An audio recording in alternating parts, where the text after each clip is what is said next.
কিন্তু প্রতিবেশী রাষ্ট্র তারা তাদের একটা ধর্মের লোক ছাড়া অন্য কোন ধর্মের অধিকারকে তারা স্বীকার করতে চায় না।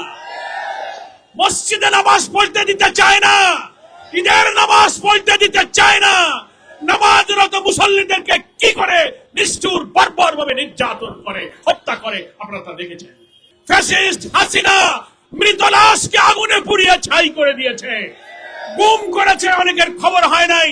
আমাদের বক্তারা বলেছেন আহত লোকেদেরকে হসপিটালে রেজিস্ট্রেশন ছাড়া মর্গ থেকে গুম করেছে, তার নাম তালিকা ঠিকানা কখনো রাখে নাই। টকশোতে বিএনপির এমপিরা জুলাইয়ের চেতনার বিরুদ্ধে কথা বলেন, আওয়ামী লীগের খুনিদেরকে প্রশ্রয় দিয়ে তাদেরকে এই দেশে অনুপ্রবেশ করার পক্ষে সহানুভূতি জানান। এমপি মন্ত্রীদের বেতন তো বাকি নাই, জুলাই শহীদ স্মৃতি ফাউন্ডেশনের কর্মচারীদের বেতন কেন বাকি থাকলো? জুলাইয়ের আহতরা কেন চিকিৎসার টাকা পায় না? তাদের ভাতা কেন বন্ধ হলো? উত্তরাঞ্চলের রংপুরের আবু সাইদের অকুতভয় মৃত্যু ভয়হীন চেতনায় দীপ্ত তার যে শাহাদাত, তাকে যে নিষ্ঠুর ভাবে প্রকাশ্য দিবালোকে হত্যা করা হয়েছিল, তার এই নির্মম নিষ্ঠুর মৃত্যুর দৃশ্য দেশে বিদেশে ফ্যাসিবাদ বিরোধী জনতার চেতনায় শিহরণ সৃষ্টি করেছিল। সেই চেতনায় বাংলাদেশ জেগে উঠেছিল। এই 16 জুলাইতে আরো শহীদ হয়েছিল চট্টগ্রামের ওয়াসিম, ঢাকা রাজধানীর সায়েন্স ল্যাবে ফয়সাল, ফারুক, সবুজ, শাহজাহান, অনেক মিলিয়ে মোট 6 দিন 6 জন এই 16 জুলাইতে সেদিন শাহাদাত বরণ করেছিল। সারা দেশ অগ্নিগর্ভ হয়ে উঠেছিল। গুলি, নির্মম ভাবে আহত, হত্যাকাণ্ডের ঘটনা একের পর এক আগে পরে ঘটেই চলেছিল। আজকে আমরা সেই দিনের স্মরণে 11 দলীয় ঐক্যের পক্ষ থেকে আমরা শহীদ দিবস পালন করছি। সংগ্রামী দেশবাসী, আমাদের কর্মসূচি জাতীয় শহীদ মিনার চত্বরে বিকাল 5টায় ঘোষণা করা হয়েছিল। আমরা আপনাদেরকে জানাচ্ছি দুপুর 3টার দিকে প্রশাসনের পক্ষ থেকে পুলিশ প্রশাসন অনুরোধ করেছে আমাদের হিন্দু ধর্মাবলম্বী, সনাতন ধর্মাবলম্বী ভাইদের একটি ধর্মীয় অনুষ্ঠান রথযাত্রা, তাদের সেই রথযাত্রা আমাদের নির্ধারিত র্যালির জায়গা শহীদ মিনার চত্বর অতিক্রম করবে। ওনারা অনুরোধ করেছেন আপনারা জায়গাটা একটু পরিবর্তন করেন। আমরা সব সময় এই বাংলাদেশে অন্য ধর্মাবলম্বীদের ধর্মীয় অধিকারের প্রতি শ্রদ্ধা পোষণ করি। সেই কারণে অল্প সময়ে আমরা শহীদ মিনারের স্থান পরিবর্তন করে শাহবাগে এসেছি। এই অল্প 1 ঘন্টার মধ্যে যারা শহীদ মিনারের জন্য আসবেন দাওয়াত পেয়েছিলেন, সবার কাছে খবর ফেরত দেওয়া সম্ভব হয় নাই। এখানে অনেকে হয়তো পৌঁছাতেও দেরি করেছেন, পথে আছেন, আসতে পারেননি। প্রিয় ভাইয়ের আমার, বাংলাদেশে 11 দল, আমরা যারা দেশপ্রেমিক রাজনীতি করি, হিন্দু, বৌদ্ধ, খ্রিস্টান সহ সকল ধর্মের অধিকারের প্রতি আমরা সচেতন। কিন্তু প্রতিবেশী রাষ্ট্র তারা তাদের একটা ধর্মের লোক ছাড়া অন্য কোন ধর্মের অধিকারকে তারা স্বীকার করতে চায় না। মসজিদে নামাজ পড়তে দিতে চায় না, ঈদের নামাজ পড়তে দিতে চায় না। নামাজরত মুসল্লিদেরকে কি করে নিষ্ঠুর বর্বর ভাবে নির্যাতন করে, হত্যা করে, আপনারা তা দেখেছেন। আমরা বাংলাদেশ সরকার, তার সমস্ত ইন্টেলিজেন্স সকলকে জানাতে চাই, আধিপত্যবাদীদের সেবাদারদের অপপ্রচার, অন্য ধর্মের লোকেরা বিভ্রান্ত হয়ে যেন এই সংখ্যাগরিষ্ঠ মুসলিম দেশের জনগণের বিরুদ্ধে কখনোই কোনো বিষোদাগার না করেন, সে অনুরোধ আমরা করে রাখছি। সংগ্রামী দেশবাসী, আমাদের আজকের এই র্যালি পূর্ব সমাবেশে এক্ষুনি শেষ হবে এবং আমরা একসঙ্গে র্যালিতে যাত্রা করব ইনশাআল্লাহ। আমি সবার কাছে অনুরোধ জানাবো, যে যেখানে দাঁড়িয়ে কথা শুনছেন সবাই শৃঙ্খলার সাথে এই বক্তব্যের পরেই সবাইকে আমাদের সঙ্গে র্যালিতে যেতে রাজি আছেন? তাহলে একটা বার্তা আমরা সরকারকে দিতে চাই। আমাদের অনেক বক্তা বলেছেন, জাতিসংঘ মানবাধিকার কমিশনের রিপোর্ট অনুযায়ী এই জুলাই অভ্যুত্থানের শহীদের সংখ্যা হয়েছে 1400। 2 দিন আগে মানবতা বিরোধী অপরাধ ট্রাইব্যুনালের যিনি চিফ প্রসিকিউটর এখন, তিনি একটা বক্তব্যে বলেছেন, আমরা হত্যাকাণ্ডের তদন্ত করতে গিয়ে দেখতে পাচ্ছি শহীদের সংখ্যা জাতিসংঘ যা বলেছিল তার চেয়ে অনেক গুণ যেন বাড়তে পারে। এই যে তথ্য আপনারা দিয়েছেন, আমরা সরকারকে এবং তদন্তকারী সংস্থাকে দাবি করব, এই সংখ্যা বাড়ার সম্ভাবনা আমরাও জানি। ফ্যাসিস্ট হাসিনা মৃত লাশকে আগুনে পুড়িয়ে ছাই করে দিয়েছে, গুম করেছে, অনেকের খবর হয় নাই। আমাদের বক্তারা বলেছেন আহত লোকেদেরকে হসপিটালে রেজিস্ট্রেশন ছাড়া মর্গ থেকে গুম করেছে, তার নাম তালিকা ঠিকানা কখনো রাখে নাই। আজকে এই সরকারের উচিত যারা ওই সময় হসপিটালে দায়িত্ব পালন করেছে, যারা পুলিশে দায়িত্ব পালন করেছে, গোয়েন্দা ছিল, তাদেরকে শনাক্ত করে তাদের হত্যাকাণ্ড কোথায় কি ঘটেছিল দেশের প্রকৃত শহীদদের তালিকা প্রকাশ করতে হবে। জুলাইয়ের এই স্মৃতি, জুলাইয়ের এই গণ অভ্যুত্থান, জুলাই জাতীয় সনদের প্রতি দুঃখজনক ভাবে আমরা দেখতে পাচ্ছি ক্ষমতাসীন বিএনপি সরকার অনীহা প্রকাশ করে জুলাইয়ের চেতনা থেকে তারা মুখ ফিরিয়ে নিচ্ছে। বিএনপির এমপিরাই পার্লামেন্টে বলে যে জুলাইয়ের জন্য জুলাই অভ্যুত্থান জুলাই জুলাই করে এত আননেসেসারি জুলাই আন্দোলনের কথা বলার দরকারটা কি? টকশোতে বিএনপির এমপিরা জুলাইয়ের চেতনার বিরুদ্ধে কথা বলেন, আওয়ামী লীগের খুনিদেরকে প্রশ্রয় দিয়ে তাদেরকে এই দেশে অনুপ্রবেশ করার পক্ষে সহানুভূতি জানান।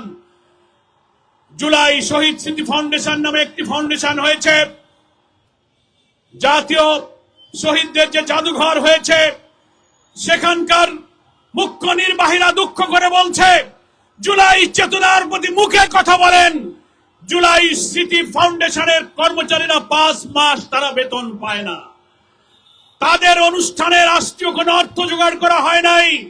আমরা প্রশ্ন করতে চাই, জুলাই আন্দোলনের বেনিফিশিয়ারি হচ্ছে বিএনপি, তারাই ক্ষমতায় গিয়েছে, কি বলেন ঠিক কিনা? জুলাই আন্দোলন না হলে এমপি মন্ত্রী সরকার আপনারা গঠন করতে পারেননি। এমপি মন্ত্রীদের বেতন তো বাকি নাই, জুলাই শহীদ স্মৃতি ফাউন্ডেশনের কর্মচারীদের বেতন কেন বাকি থাকলো? জুলাইয়ের আহতরা কেন চিকিৎসার টাকা পায় না? তাদের ভাতা কেন বন্ধ হলো? আমরা তাই পরিষ্কার বলতে চাই, এই শহীদ দিবসে সরকার যদি জুলাইয়ের চেতনার কথা সত্যি অন্তর দিয়ে বিশ্বাস করে থাকেন, তাহলে জুলাইয়ের চেতনার ভিত্তিতে যে জুলাই সনদ, তার ভিত্তিতে যে গণভোট হয়েছে, 70% মানুষ গণরায় দিয়ে জুলাই সনদের 84টি ঐক্যমতের সংস্কার প্রস্তাবকে হ্যাঁ বলেছে, সেই রায়কে কার্যকর করুন। কিন্তু আমরা দেখতে পাচ্ছি সুকৌশলে বিএনপি জুলাই সনদের সংস্কার প্রস্তাবকে এড়ানোর জন্য মৌলিক সাংবিধানিক পরিবর্তনের গুরুত্বপূর্ণ ব্যাপারে তাদের ভিন্ন মতকে কাজে লাগিয়ে গুরুত্বপূর্ণ সংস্কার আনার জন্য পার্লামেন্টে তারা সংস্কার বাদ দিয়ে জুলাই সনদের ভিত্তিতে একটা সংবিধান সংশোধনের প্রস্তাব এনেছেন। বিরোধী দলের সকল এমপি, বিরোধী দলীয় নেতা ডক্টর শফিকুর রহমান জাতীয় সংসদের সংস্কার বাদ দিয়ে সংশোধনের নামে জুলাইয়ের চেতনা এড়িয়ে যাবার এই প্রস্তাবকে প্রত্যাখ্যান করেছেন। পার্লামেন্টে 11 দলের এমপিরা এর বিরুদ্ধে বক্তব্য রেখেছেন এবং তারা ওয়াকআউট করেছেন। পরিষ্কার, আজকে শহীদ দিবসে শহীদের রক্ত স্নাত জুলাই আন্দোলনের 2য় বার্ষিকীতে আমরা বলতে চাই, জুলাইয়ের চেতনা থেকে সরে গিয়ে এই জুলাই সনদের ভিত্তিতে অনুষ্ঠিত গণভোট যেটা হয়েছিল, রাষ্ট্রপতির আদেশ, সংবিধান সংস্কার পরিষদ গঠন করে অধিবেশন ডেকে সেখানে শপথ নিয়ে আপনারা এই সংস্কার কার্যক্রম সম্পন্ন করবেন। পার্লামেন্টে স্বরাষ্ট্রমন্ত্রী বলছেন এই সংস্কার পরিষদ সংবিধানে নাই, শপথ সংবিধানে নাই, গণভোট সংবিধানে নাই। আপনার লজ্জা করা উচিত। 17 অক্টোবর দক্ষিণ প্লাজায় জুলাই সনদে স্বাক্ষরের পর থেকে 12 ফেব্রুয়ারির নির্বাচন পর্যন্ত 4 মাস কোনদিন বলেননি এই গণভোট, এই সংস্কার সংবিধান বিরোধী, ক্ষমতায় গিয়ে মেজরিটি পেয়ে এখন কেন সেই কথা বলছেন? এই প্রশ্নের জবাবে তিনি পার্লামেন্টে বলেছেন, আমরা এতদিন মুখ বুঝেছিলাম এই জন্য বলিনি, যা বলেছেন মেনে নিয়েছি যদি ইলেকশন না হয়। অর্থাৎ তাদের অন্তরে ছিল এক, মুখে ছিল আর। জুলাইয়ের রক্তের এই চেতনাকে তারা কোনো মূল্য দিতে চায় না। সংবিধানের দোহাই দিবেন না। সংবিধান সংস্কার পরিষদ সবকিছু সব দলকে নিয়ে ঐক্যমত্য কমিশনের মধ্য দিয়ে সেই সময়কার অন্তর্বর্তীকালীন সরকারি প্রেসিডেন্সিয়াল অর্ডার আপনারা জারি করেছিলেন। ফলে জুলাইয়ের চেতনা এবং জুলাই সনদ গণভোটের মূল্য দিতে গেলে সংবিধান সংস্কার পরিষদের বৈঠক ডাকতে হবে এবং সেই সংস্কার কার্যক্রম বাস্তবায়ন করতে হবে। প্রথম অধিবেশন ডাকার 30 দিনের মধ্যে সেই অধিবেশন ডাকার বাধ্যবাধকতা ছিল। ইচ্ছা করে বিএনপি সেই অধিবেশন ডাকে নাই। ফলে এখন আপনি সংবিধানের সংসদের জন্য পার্লামেন্টে কমিটি গঠন করেছেন।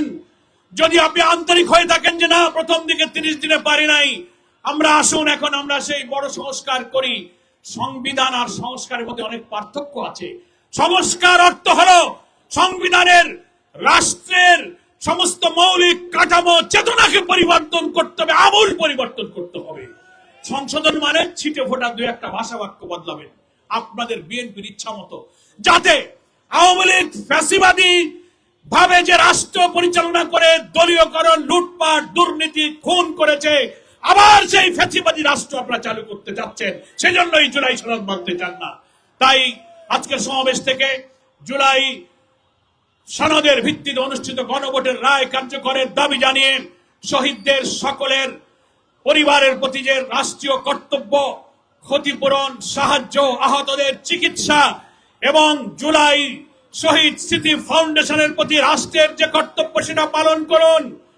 জুলাই জাদুঘর এই জুলাই অভ্যুত্থানের মাসব্যাপী কর্মসূচিতে কেন খুলে দিলেন না? যেদিন শেষ হয়ে যাবে 5ই আগস্ট সেই দিন আপনি খুলে দেবেন। জুলাইয়ের আন্দোলনের চেতনার সাথে এই জাদুঘরে গিয়ে মানুষ ফ্যাসিবাদের চরিত্র, নির্মমতা, বর্বরতার দৃশ্য দেখতে পেত। তার থেকে আপনি জনগণকে বঞ্চিত করেছেন। এগুলো প্রমাণ করে জুলাই চেতনা থেকে এই বিএনপি সরকার মুখ ফিরিয়ে নিচ্ছে। সকলকে ধন্যবাদ জানিয়ে আজকের এই 11 দলীয় ঐক্যের সভায় যারা যোগদান করেছেন, আইন শৃঙ্খলার দায়িত্বে যারা এই মিটিং এ সহযোগিতা করেছেন, সাংবাদিক বন্ধুদের ধন্যবাদ জানিয়ে সকলকে সুশৃঙ্খল ভাবে 11 দলের নেতৃবৃন্দের নেতৃত্বে এই র্যালিতে যোগদানের আহ্বান জানিয়ে আজকের র্যালি পূর্ব সমাবেশ এখানেই সমাপ্ত করছি। আল্লাহ হাফেজ। বাংলাদেশ জিন্দাবাদ। 11 দলীয় ঐক্য জিন্দাবাদ। আসসালামু আলাইকুম। আপনার স্বপ্নগুলো আকাশ ছুবে প্রবাসীর হেলিকপ্টারের মাধ্যমে। বিয়ে, জন্মদিন অথবা যে কোনো বিশেষ প্রয়োজনে হেলিকপ্টার ভাড়া করতে যোগাযোগ করুন স্ক্রিনে দেয়া নাম্বারে। প্রবাসীর হেলিকপ্টার, নিরাপদ ও সাশ্রয়ী বাহনের বিশ্বস্ত নাম।